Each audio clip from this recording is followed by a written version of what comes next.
poético, profundo. Ah, que Queria bonito. ter Legal. a pessoa aí. Muito bem, muito bem. Então é isso aí, gurias. Agora vocês acabam de descobrir, se é que já não conheciam, né, os pendores poéticos e românticos do nosso amigo Luca. Além de inteligente, é sensível. Muito bem. Muito interessante. Vamos lá, galera. Vamos lá, vamos abrindo essas câmeras aí. Obrigado, Luísa. Obrigado, Serrão. Já temos aí os primeiros...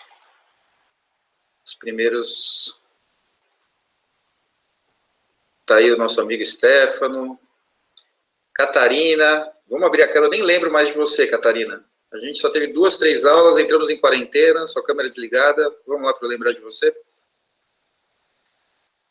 Quem mais aqui? As 3 Isas, o nosso amigo Jaime também. Rúbia. Oi, Rúbia, tudo bem? Thales. Vitória Santana, que faltou na última aula. Vamos abrir as câmeras. Vitor Nagal. Galera, vocês receberam, né, a postagem da aula de hoje? Mas como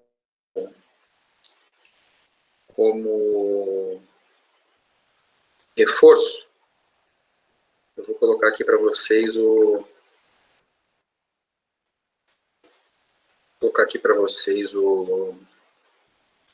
sumário, tá? Isso aí. Deixa eu só fazer uma verificação. Quem me entregou na semana passada as fotos dos cadernos. Atividades. Aula 7/5. Gente, tem 12 pessoas me devendo aqui, hein? Ó, quem me entregou? Rebeca, Amanda, Catarina. Deixa eu ver se está certinho aqui.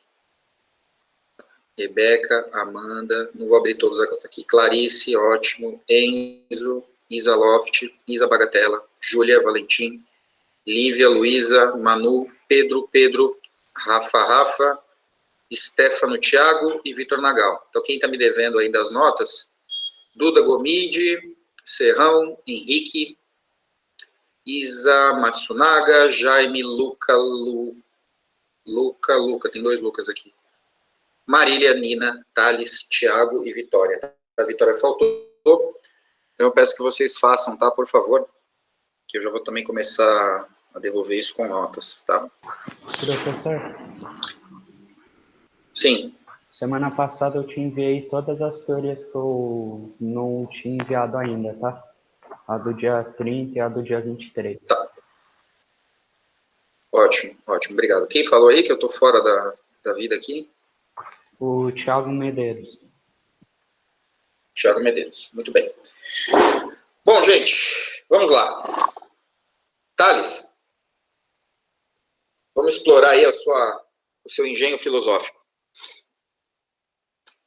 Seguinte, o sujeito tem um pitbull em casa. Não, pitbull não, vai. Não vamos estigmatizar o cachorrinho, porque ele é ótimo também. Gosto muito de pitbull. O sujeito tem um Doberman em casa. Sacanagem. Aí uma criança pula lá. Você tem Doberman? Tenho. Ele também é um puto também. Depois me manda uma foto, que eu adoro Dobermans, cara. É um cachorro que eu adoro. Então, Thales, o sujeito tem um Doberman em casa. Uma criança pula lá para pegar a bola, pegar a pipa, sei lá o quê. E o cachorro ataca e mata essa criança. Pergunta, senhor Thales, Tomazito. É possível processar alguém por homicídio, nesse caso? Primeiro, nesse caso, o menino que pulou para pegar a bola, ele pediu para o dono da casa para pegar a bola, ou ele só pulou para o terreno? Ele só pulou. Tá, mas isso já seria um crime, porque seria uma invasão domiciliar. Ele não poderia fazer isso sem a permissão do dono do terreno. E uma segunda coisa seria, animais que seriam irracionais, eles não pensam antes de agir. Então, por exemplo, se aquele cachorro era muito fiel, ele atacaria porque ele teria um invasor no território dele e do dono dele. Então, não seria possível, porque, primeiro, aquele tipo de animal age de forma inconsciente, ele só atacaria. E, no caso, ele atacou de verdade e acabou matando. E, como ele não tinha uma permissão, ele só invadiu a casa do outro, ele não teve nenhuma segurança para que evitasse o ataque do Doberman. Então, não seria possível você considerar isso um homicídio. Tá bom. Vocês concordam? Dá para processar alguém? Dá para processar o dono do cachorro? Dá para processar o próprio cachorro? Eu acho que não. Não? Por que não? Eu concordo com o Thales. O que ele disse. Tá, você concorda, mas qual que é o ponto central? Por que eu não posso processar ninguém? Eu quero ver se vocês estão alinhados nesse ponto. O Thales deu a palavra-chave ali, né, no meio, mas eu não vou dar a chave do cadeado, né? Porque o animal não é racional, tecnicamente, você não pode responder os atos que uma pessoa ou animal, tanto faz, cometeu. Porque a culpa não é sua. Tá, então vejam. Então vocês estão me dizendo que não são ações que são cobradas, responsabilizadas, mas a possibilidade dela ter sido evitada, que sim. É isso? Veja, tem uma diferença grande. Existe uma ação qualquer, né? Tirar a vida de outro ser, por exemplo. Tá? Isso em abstrato é a mesma coisa. Tanto faz se foi um cachorro, se foi um tiro, se foi uma facada. Tá? Um ser agiu sobre o outro e tirou a vida desse segundo. Muito bem. Essa ação em si mesma não nos dá elementos suficientes para a responsabilização. Porque não é na ação, no ato, que está a possibilidade da responsabilização. Mas é na possibilidade de você não ter feito aquilo. De você ter julgado antes, de você ter raciocinado antes. Por isso que o Thales e o Luca, e eu imagino que outros também, se alguém discordar pode levantar a mão e eu abro a palavra, por isso que eles estão indo na seguinte linha de raciocínio. Olha, se eu estou falando de um ser que não tem razão, que não tem racionalidade, então eu não posso responsabilizar. Porque ele não tem outra possibilidade, ele simplesmente é acionado pelo seu instinto. Se o seu instinto é programado para defender aquele território, e se alguma coisa apareceu que é fora daquela rotina, fora daquele esquema, ele vai interpretar como invasão do território. E ele vai fazer o que ele está programado para fazer, que é matar aquele ser. Então, não existe possibilidade do cão deliberar, do cão avaliar. Ah, é uma invasão perigosa? Não é? É um ato inocente? Não é? É uma criança? É um ladrão? O cachorro, ele não sabe de nada disso. A única coisa que ele sabe é que aquele território foi invadido e ele sabe o que ele precisa fazer quando o território é invadido. Ele ataca. Concorda, Thales? Então, quando você diz ele não pensa antes de agir, não quer dizer que ele não formulou nada, porque o animal ele formula, né? Aquele leão que está escondido na moita esperando o gnu passar, ele está formulando, fala, olha, aqui é um lugar que eu fico bem escondido, o gnu vai passar ali porque eu vou atacar. Existe uma formulação, não é do nada, né? Não é como um automóvel que está simplesmente se movimentando e não tem nenhum tipo de reflexão associada, né? Existe alguma reflexão, mas o que não existe nos animais é a possibilidade deles agirem contrariamente aos instintos. É isso que não existe nos animais. A reflexão é só uma formulação de ação, mas nunca é um julgamento. Gente, coloque essa palavra escrita em 3 linhas. Né? Julgamento é o quê? É a sua possibilidade de considerar as circunstâncias para além da sua natureza, para além dos seus instintos. Tá? Não quer dizer que seja considerar as circunstâncias independente dos instintos, mas é para além dos seus instintos. Então, existem os nossos instintos, mas nós consideramos outras coisas também.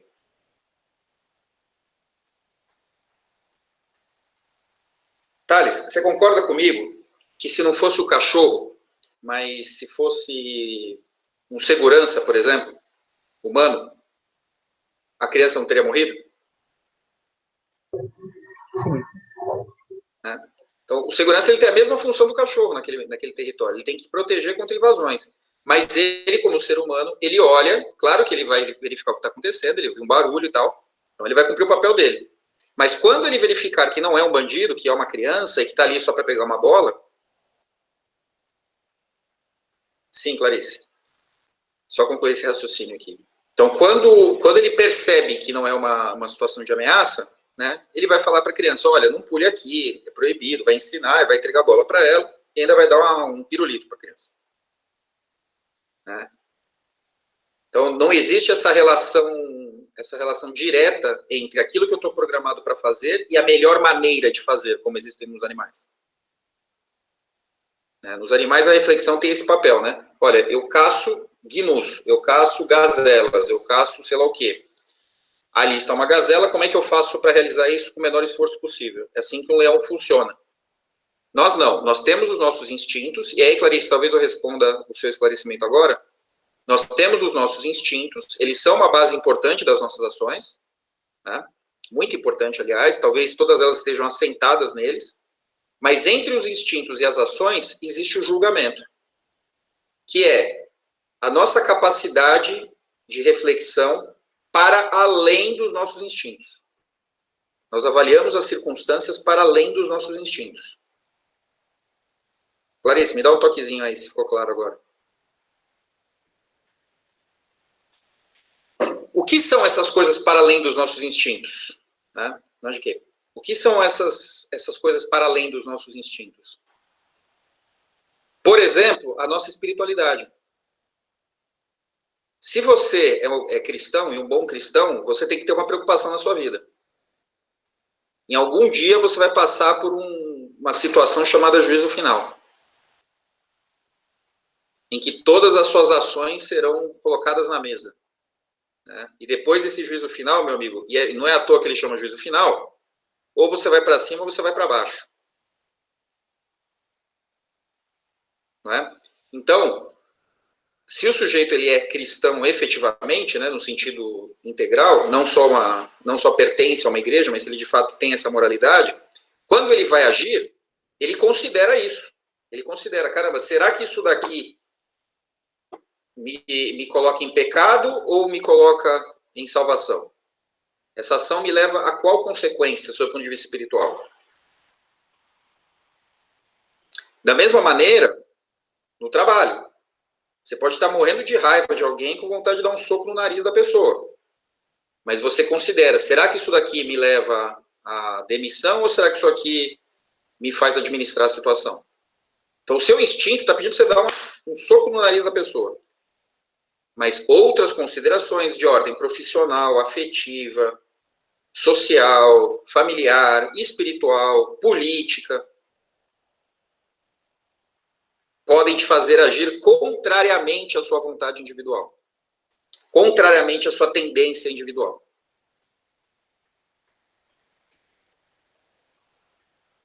Um exemplo. Vocês já ouviram falar de Olga Benário Prestes?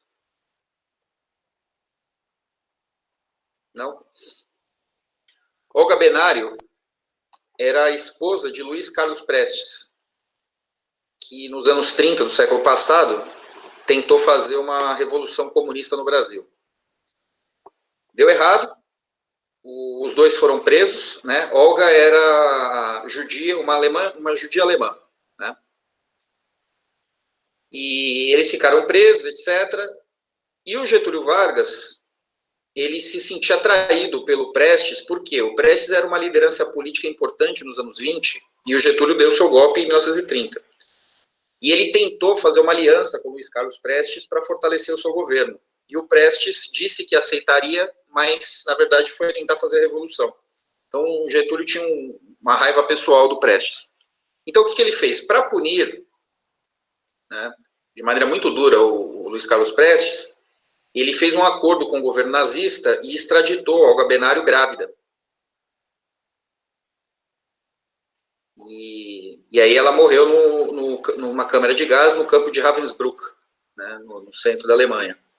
Então você imagina, né, além da sua esposa estar presa, além de você estar preso, a sua esposa é extraditada para o governo nazista e para morrer numa câmara de gás, e com a sua filha na barriga, né? Felizmente, ainda, essa é a parte bonita da história, né? Felizmente houve algum tipo de civilidade no Estado alemão, e eles permitiram que a menina nascesse antes da mãe ser executada. Então, a Anita Leocádio Prestes, que é a filha dos dois, hoje uma professora de história brilhante da UFRJ, lá do Rio de Janeiro, ela nasceu e assim que ela nasceu e desmamou, a mãe foi executada e ela foi entregue para a avó, né, a dona Anita Leocádio. Bom, nesse caso, o que nós temos, né? Bom, aí depois, eu estou contando tudo isso para contar o seguinte, que é o mais interessante. O Prestes ficou preso por 10 anos, foi solto por volta de 46, 47. E em 1950, o Getúlio estava se candidatando a novas eleições. E ele, de fato, era, naquelas circunstâncias, a melhor opção política para o Brasil, né? Apesar de não estar dentro do campo político do Prestes, mas ele era uma boa opção política para aquele momento do Brasil. E o Prestes, nesse momento, subiu no palanque dele, num comício no estado de São Januário, no Rio de Janeiro, né, o estado do Vasco da Gama, e pediu votos para o Getúlio Vargas. Então, vejam, é um sujeito que foi preso pelo cara, ficou 10 anos preso numa prisão imunda, foi torturado, teve essa mulher presa, torturada, extraditada e morta na câmara de gás.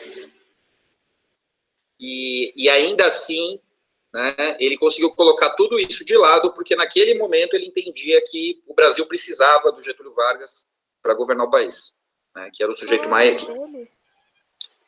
Luiz Carlos Prestes. Luiz Carlos Prestes. Tem um livro muito bom que é do Fernando Moraes, chamado Olga, e tem um filme também que conta essa história. Luiz Carlos Prestes, né? Livro Olga, de Fernando Moraes. Você escreve com I ou com E? Vou colocar com E, vai, mais comum. E tem o filme Olga também. Só ela foi presa? Ela e o Prestes. O Prestes ficou 10 anos, ela foi extraditada e morreu um ano depois. Entendi. Bom, então é isso, né, gente? Somente seres racionais conseguem agir contrariamente à sua natureza. Portanto, somente ações de seres racionais podem ser responsabilizadas. Você só consegue culpar alguém por algo se esse alguém tivesse a possibilidade de fazer diferente. Então, o que está acontecendo num tribunal, por exemplo, quando você acusa uma pessoa de homicídio? Essa pessoa pode dizer, olha, eu estava com raiva, ela me provocou, etc, etc, etc. Mas o que está em jogo ali é uma coisa que nós humanos temos como uma espécie de consenso, que é, ora, tudo bem, você podia estar com todos os seus instintos te inclinando para aquela atitude, mas você ainda é um ser racional e você poderia ter feito diferente. Você poderia ter evitado.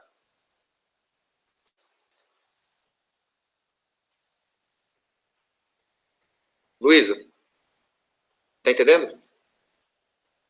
Júlia?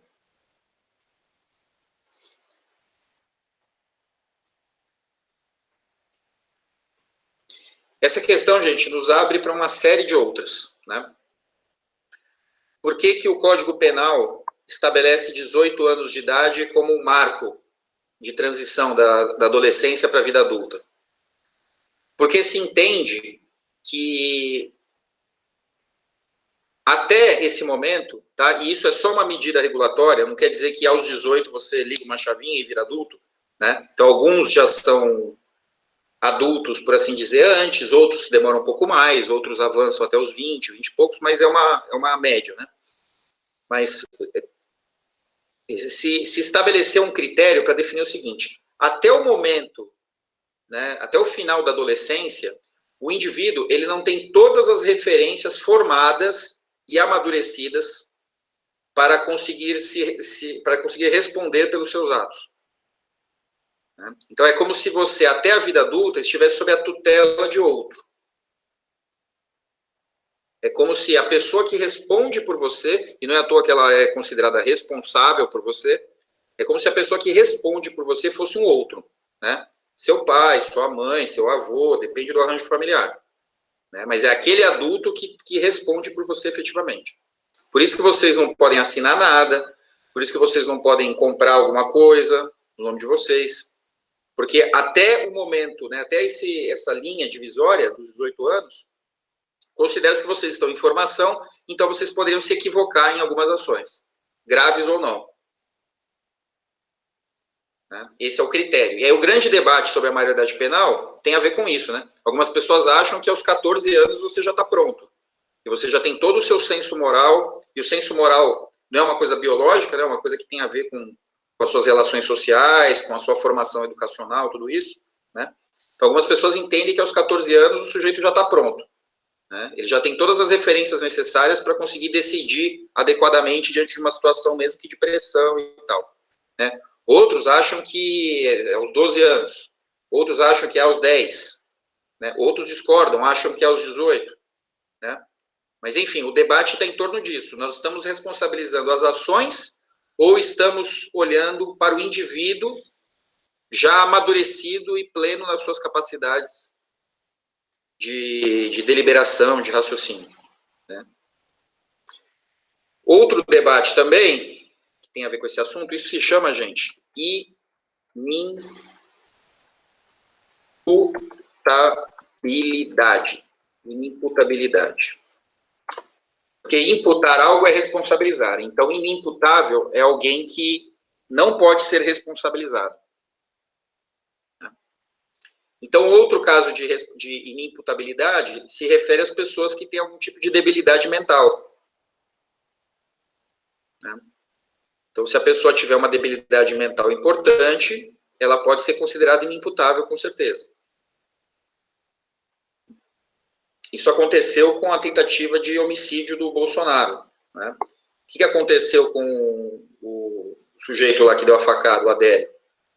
Ele foi absolvido do crime porque os advogados dele argumentaram que ele tinha distúrbios mentais e apresentaram exames. E aí ele foi avaliado por um médico psiquiatra do estado e o médico concordou. E apresentou para o juiz, falou, olha, esse cara ele é deficiente mental. Então o juiz considerou, olha, já que ele é deficiente mental, eu não posso responsabilizá-lo por esse ato. Então ele está absolvido e deve ser encaminhado para o serviço psiquiátrico do estado. E aí ele vai ficar provavelmente internado por resto da vida, porque ele é considerado perigoso justamente porque ele não tem a sua racionalidade disponível. Ele pode ter alguns momentos, mas em outros ele pode surtar e fazer uma besteira. Então ele tem que ficar em tratamento pro resto da vida. Mas ele está absolvido. Por quê? Porque ele é inimputável. Cadê as Isas? A Isa Loft está aqui. Cadê as outras? Isa Bagatella, Isa Matsunaga. Dá um tchauzinho para mim aí. Dá um tchauzinho pela câmera. Vocês entenderam esse negócio do inimputável, Isas?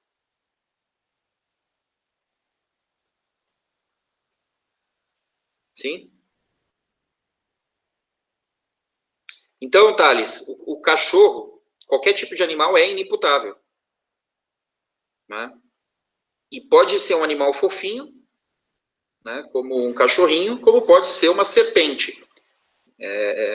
Não faz nenhum sentido você responsabilizar um animal por uma ação que ele está programado a fazer. E também, gente, agora eu tenho uma outra pergunta, e essa pergunta vai...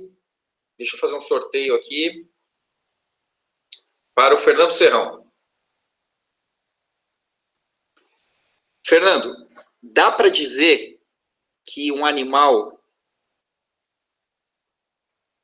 por exemplo, uma cobra que come um sapo no meio da floresta, Dá para dizer que essa cobra foi cruel com o sapo?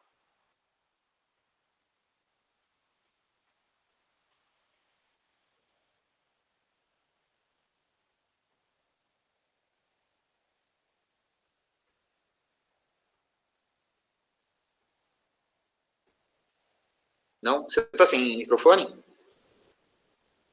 Tá? Então quem está com o microfone, dá uma força aí. Tiago Medeiros? O que você acha? Eu acho que não, porque o instinto dela seria se alimentar do sapo. Então não tem crueldade, não tem bondade. Tem o que é, não é isso? Sim, Pode falar. porque para nós seria cruel porque a gente teria a escolha, comer ou não comer o sapo. Ela não, ela precisa se alimentar e se ela não se alimentar, ela morre. Uhum. Então não tem crueldade, né? Não. Legal. Então vejam, da mesma maneira também que o leão não deixa de comer o gnu por bondade, ele deixa de comer porque talvez ele não esteja com vontade. Né? Então, esses conceitos, bondade, maldade, certo e errado, não funcionam na natureza.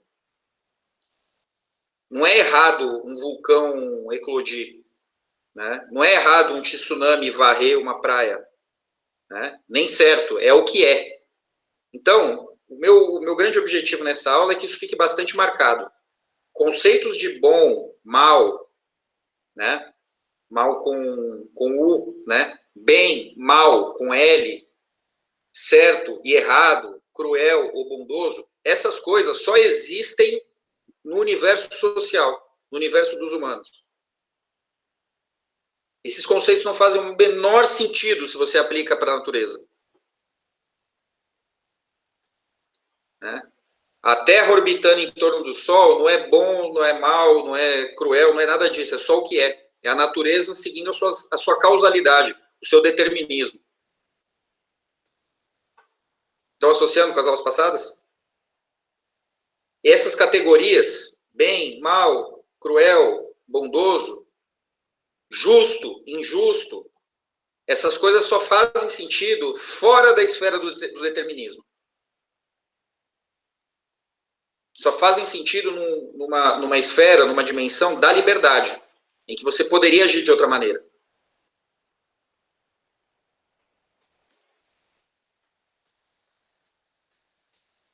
Então, gente, quando os filósofos percebem isso, eles definem um campo muito específico, né, para a filosofia. Então, assim, se por um lado tem a natureza, que é o âmbito do determinismo, por outro lado existe o âmbito da liberdade, que é o âmbito do humano, que é onde nós estamos. Mas a gente não é, tipo, a gente não tem uma liberdade completa também. Porque o ser humano, ele meio que determina o que meio que a gente poderia, não poderia fazer, entendeu? Claro, claro. A gente tem essa liberdade, tipo, com a natureza, mas não teria essa liberdade com outros humanos? Esse é o tema da próxima aula, Luísa, que é o seguinte. O fato de nós termos a capacidade de escolha mostra que nós, pelo menos entre nós, existe a liberdade. Certo? Mas, e aqui que toda essa sequência de 3 aulas visava trazer para esse momento, né? Mas será que entre nós não criamos novos determinismos, né, que cerceariam a nossa liberdade? Né? E aí vem a questão das leis, do Estado, do direito, né, das nossas obrigações sociais, dos padrões de beleza, enfim, todas essas referências que mapeiam a nossa existência. Entende? Mas é isso. Eu vou retomar certamente essa sua questão, Luísa, na próxima aula, porque é daqui que eu parto para chegar na ideia de mal-estar da civilização, né? Porque ali o que vai rolar, né? A metáfora do Kafka com a metamorfose é essa, né? Nós somos seres livres em relação à natureza, mas nós criamos uma segunda natureza tão determinista quanto. Então, dentro da sociedade, é como se nós nos reanimalizássemos. Por quê? Porque nós estamos presos novamente a toda uma malha determinista, né? Então é o momento da gente olhar, por exemplo, para o Estado, é o momento da gente olhar para a educação, é o momento de a gente olhar para os nossos hábitos, enfim, para os grupos que nós entramos, saber o quanto que eles têm de autoritário e o quanto que eles têm de regulatório sobre a nossa vida, né? Mas é isso, gente. Então eu gostaria de encerrar nesse ponto, para que a gente não perca essa síntese. Dúvidas, questões? Não? Está tudo esclarecido com relação às postagens individuais em cada aula? Então tá bom. Gente, obrigado. Eu já vou atualizar hoje o tema da próxima aula, e aí eu já posto essa aula no YouTube e coloco lá para vocês, tá bom? A aula passada já está lá na postagem da última aula, de 7/4, do 5. Ok? Professor, eu só queria tirar uma dúvida. Qual que era a atividade que você estava falando que eu tinha que fazer? Porque... É a postagem das suas notas da aula passada na própria postagem da aula. E o que é para fazer? É para tirar uma foto do caderno, que fique legível, e postar por dentro da postagem da própria aula, você anexa seu arquivo lá e marca como concluída. Ok. Tá bom? Obrigado, gente. Obrigado, Thales, pela contribuição. E, Luca, traga novos poemas. Super bem-vindos. Beleza, próxima aula eu trago. Valeu, um Tchau, abraço. Cristiana, obrigada. Tchau, eu que agradeço, gente. Boa semana para vocês. Tchau, Tchau, Cristiana. professor. Até. Tchau. Um abraço. Bacana. Tchau, obrigado. Tchau, obrigado. Cristiano. Bom final de semana. No final de Para vocês semana. também. Tchau, obrigado. Um abraço. Tchau, Marília. Tchau, Amanda.